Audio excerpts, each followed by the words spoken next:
for today video, I'm making buffalo sauce. Ito siya guys. I want to make a butter. This is butter. And ayan, i-melt na natin yung butter. Okay, just melt the butter. I-melt natin siya. Hanggang mag-melt na siya. And then, ayan siya guys.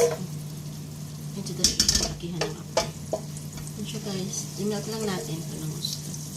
By the way pala guys, ito siya. This is a chicken wings. Ayan.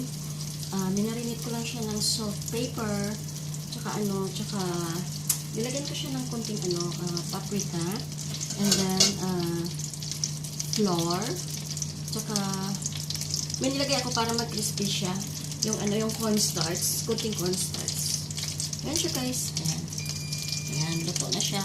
Naiprito ko na siya kanina. Hindi ko na siya ginag kasi may trabaho din minsan. Ayan. Diba guys, malapit nang ayan, mag-melt yung butter natin. Put brown sugar. Ito siya guys, some brown sugar. Tsaka, gamit ko sriracha lang kasi ito lang pinaka-available ko siya guys. Ayan. Ayan. Lagyan na lang natin siya. Ayan. Ayan na. Masarap to guys kasi ilang beses na ako nakagawa nito. Ayan siya. Ayan. Ihalo lang natin siya. Ihalo. Then, lagyan natin siya ng salt. Ito, fine salt yung ginamit ko. Kunti lang siya. Ayan.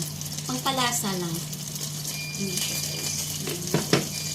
Ayan. Sige, ihalo lang natin ng halo. Hanggang kumulo siya guys. Ayan. After that na kumulo siya, ilagay natin yung chicken.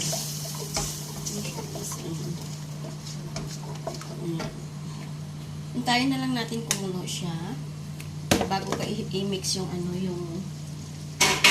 yung chicken wings ko. Ayan siya guys.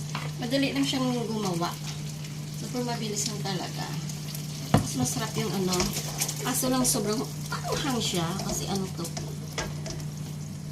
Sriracha sauce. Ayan.